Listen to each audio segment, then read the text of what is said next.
If A B C are in A P prove that 1/b plus c 1/c plus a and 1/a plus b are in A P and b plus c whole square minus A square comma c plus a whole square minus B square और a plus b whole square minus c square are in A P. तो अपने को given क्या है, question में given है ए B सी जो है वो ए पी में है। तो अगर A B C A P में है तो अपने को ये प्रूव करना है कि 1/b plus c 1/c plus a और 1/a plus b ये भी ए पी में होगा। और सेकंड क्वेश्चन है b plus c का whole square minus A square c plus a का whole square minus B square और b plus a plus b का whole square minus C square ये भी ए पी में होगा। अब अपन यहाँ पे ए पी इसको प्रूव करने के लिए मैं ए पी की कुछ प्रॉपर्टीज यूज करूँगा, जो प्रॉपर्टीज अपने को पता होना चाहिए, ठीक है।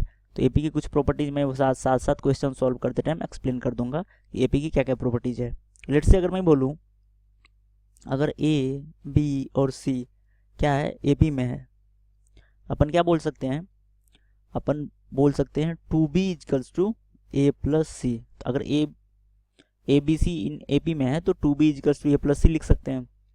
अब यहीं पे अगर मैं क्वेश्चन 1 को प्रूव करूं तो क्वेश्चन 1 को इजीली प्रूव कर सकता हूं। जैसे ए बी और सी क्या है, ए बी सी अगर इन ए पी में है, अब अपन क्या जानते हैं कि अगर A B C A P में है तो अपन इस टर्म को किसी भी एक कांस्टेंट से मल्टीप्लाई करें या डिवाइड करें तो वो ए पी में ही रहेगा।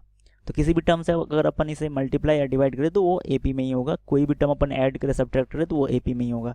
मैं यहाँ पे क्या करता हूँ, मैं इसे डिवाइड करता हूँ, ठीक है। किससे डिवाइड करता हूँ, ए बी सी से, ठीक है। तो मैं यहाँ पे ए बी सी से डिवाइड करता हूँ तो अपन मैं क्या बोलूँगा A upon A B C comma B upon A B C comma C upon A B C. ये भी क्या होगा, अपन ने आर इन ए पी एक कांस्टेंट ए बी सी का जो प्रोडक्ट होगा वो क्या होगा कांस्टेंट, उस कांस्टेंट से मैंने डिवाइड कर दिया। तो अगर मैंने इसे डिवाइड कर दिया तो ये भी ए पी होगा, क्योंकि वो ए पी का प्रॉपर्टीज है कि किसी भी टर्म से अपन डिवाइड करें तो वो ए पी में ही। पूरा वीडियो सोल्यूशन देखें डाउटनट ऐप पर।